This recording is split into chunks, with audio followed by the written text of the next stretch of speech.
Bakit laging parang bago mga motor mo, Boss Lucio? Baka pwedeng makahingi ng tips para magawa ko din sa motor ko, sana mapansin. Wala naman ako masyadong sikreto sa mga motor ko. Ang tamang sikreto lang talaga na ginagawa ko kung bakit maayos at laging malinis ang aking mga motor, lagi ko lang silang nililinisan.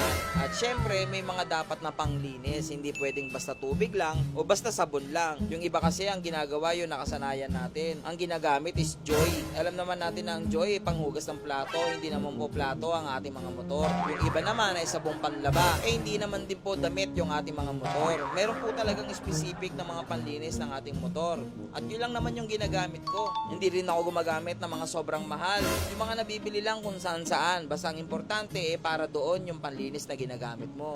Kaya sa bidyong to, sige, bibigyan kita ng tips. Sana makatulong ito para sa lahat ng may mga motor para mapanatili nyo rin na bago at malinis ang inyong mga unit. So yun, what's up mga ka-Lucifer? So ngayon yung mga basher, pinipilit na nating wag basahin yung mga comment nila. At kung napapansin nyo ngayon, yung mga solid na sumusuporta na po at yung mga nagtatanong, yung aking mga binabasang comment ngayon. So ngayon may nag-comment, diba? Para naman daw yung mga tips, paano maalagaan yung mga motor nila.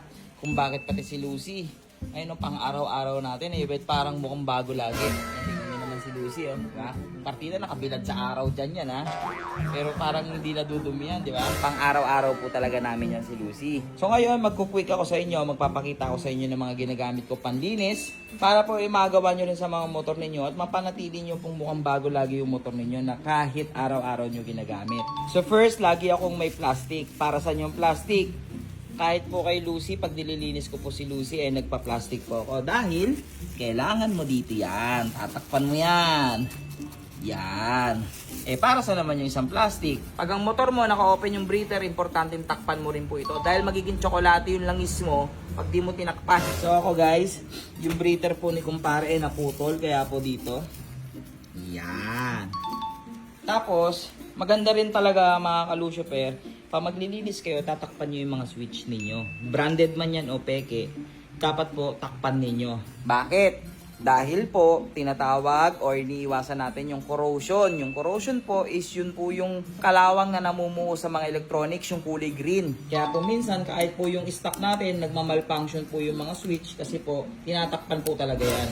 Lalong-lalo na kung peki yung switch mo, kailangan mong takpan yun. So ako, gumagamit ako lagi ng degreaser. So nilagay ko lang dito siya sa lagayan ng sealant natin na naubos. Pero ito po yung RAC, rack kung tawagin nila. Nabili ko lang po ito sa black market. Yan, alam nyo na yung black market na yon. So ini-spray ko lang yan dyan. Spray. Tips din, kung gagamit kayo ng toothbrush, make sure mas maganda yung mga matitigas or yung medyo makunat po yung hibla. Huwag po yung malalambot para po talaga tanggal yung mga dumi.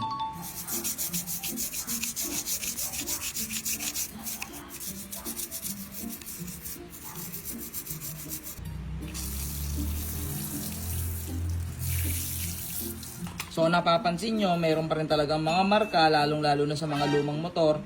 Meron pa pong isang way para matanggal yan. Ito ang sikreto, panlinis ng inodoro. Pero ingat lang kayo sa paggamit na to dahil kung meron kayong mga stock na tornilyo at medyo nababad nyo, mangangalawang po yun dahil matapang po talaga ito. Ako ganito lagi ang ginagawa ko dyan. Nilalagay ko lang po sa toothbrush. Para po control ko lang po kung ano lang po yung malalagyan. Tignan nyo po ito, yung malalagyan natin. Mapapansin nyo guys, parang pumuputi siya dyan. Yan, kita nyo yan ha, puputi yan. Ultimo yung tornilyo natin, namuti ka agad oh. Yan, kiskisin nyo lang, kiskis lang talaga, tsaga lang talaga. Yan talagang sikreto. Wala kang tsaga sa buhay, wala kang mararating.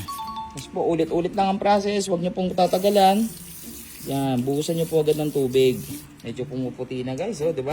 Okay, yung iba talaga markang-marka na. Okay, pero try lang natin mapalinisan yan, onti pa. So itatry din natin dito sa crankshell ko, medyo madumi, tsaka ayun, kita nyo naman, langis-langis yan Hindi ko makapit yung tubig. Tatry din natin kung mawawala.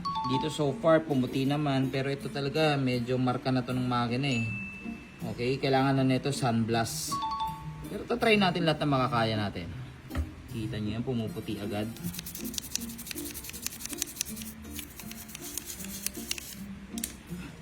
Pag ganyan, bubuhusan nyo lang agad. Pwede namang ulit-ulitin, wag nyo itatagal. Pero ito kaya to, feeling ko kahit bapping kaya to. Yun nga lang, matrabaho lang talaga. So ganun lang, ang process ko paulit-ulit lang ng ganun. Hanggat di ka satisfied, ulit-ulitin mo lang. So dito, so far sa kabilang side, ayan o. Sobrang kintab, di ba? Sobrang linis ng gawa natin. Lalo na tong head dito. Ay, kung meron lang talagang CNC na nilabas, pang crankcase, ay bumili na tayo. Pero sa ngayon talaga wala pang CNC na nilabas pang Malaysian concept eh. So stay muna tayo dyan. So ito, tignan nyo to. Kita nyo yung duming yan. Kaya yan neto. Ito. Tignan nyo. Sheesh. Kintab men. O, di ba? Ulit-ulitin mo lang yan. Siguro mga 3 pa. Kintab na yan.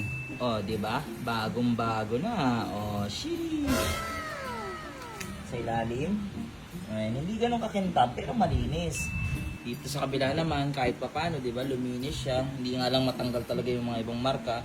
Pero malinis na. Tapos ganun din sa mga brakes ko, nilalagyan ko rin ng degreaser tong mga to, lalo itong mga CNC na yan. Dinidegreaser ko rin yan. Kasi minsan yung brake fluid natin natagas minsan. So maganda rin, malinis yan. Tsaka para pag sinilat ng judge yan, inahawakan kasi ng judge yan kung may tagas eh. Walang makukuwang tagas, di ba? Oo, di ba? Tapos ganun din dito, yan, dinidegreaser ko lahat dyan. So medyo paulan na. So, kung may kasi kumpare, ito naman yung gagamitin ko. Pagka last na to, ito na yung finishing. Ito na yung panglinis ko talaga. Pagkatapos ko mag-degreaser. Nakakapagod, yes, matagal, okay. Pero, malinis naman yung motor mo. Tsaka maiingatan mo talaga sa mga kalawang. Tapos lagi din ako may ganito. Ito ay foam spray something. Nalimutan ko na, kinakabit lang to sa spray gun, tapos bubula na yan. Lagi ako may timpladong ganyan. Kasi like what I said, minsan, di ba, umuulan nga, at pang araw-araw natin si Lucy, pag uwi niyan dito sa bahay, spray agad nito yan. Shhh. Yun, ganun lang. Tapos hindi ko na pupunasan yun, babalawan ko na para matanggal lang yung mga acid rain. Ganun lang ginagawa ko araw-araw sa lahat ng mga motor ko. Okay? Sabi ng iba, maarte daw ako. Yes, oo, maarte talaga ako. Siyempre, gumagastos ka sa motor mo eh, di ba? Nilalagyan mo yan ng mga mahal na pyesa, tapos hayaan mo lang, di ba? Gusto mo tumagal yung buhay ng motor mo, alagaan mo. Ganun lang yun. So lahat, basta ako guys, ang importante sa motor natin is yung degreaser. Sobrang importante ng degreaser na yan. Kasi lalo na, kung ang motor nyo dekadena, pag maulan po kasi tumatalsik-talsik po lahat ang putik yan dito. Diyan, tignan nyo naman po. Ayan, dahil sa degreaser, napapanatili ko pong makintab yung mga aking planshab, yung mugs ko, yung caliper sa likod, yung swing arm natin, malinis po lagi. Dahil po yun sa degreaser. Kasi po yung ordinaryong sabon, yes, nakakatanggal, pero hindi totally natatanggal. Okay? So napagbigay na ako ng tips sa inyo kung paano ko nalagaan yung mga motor ko. And tingnan nyo naman si Lucy, oh. Oh, partida. Oh, madumi pa yan. Oh, tingnan nyo naman. Walang kalagkit-lagkit yan. Putik, yes, meron. Putik kasi ginagamit nga natin. Pero yung lagkit yung sinasabi ko, walang lagkit yan. So, comment lang kayo dyan kung ano pa yung mga gusto nyo malaman na tips or yung mga sikretong ginagawa ko or what. Kung gusto nyo malaman, comment nyo lang sa baba. And maraming salamat sa mga sumusuporta sa amin ni kumpare. Ayan, pusuan nyo lang pusuan nyo lang tong... 2 beses na yan! Pusuan nyo lang tong video natin. So, pusuan nyo lang tong video natin. Hanggang dito na lang muna ta. At umuulan na. Tatabi ko na sila.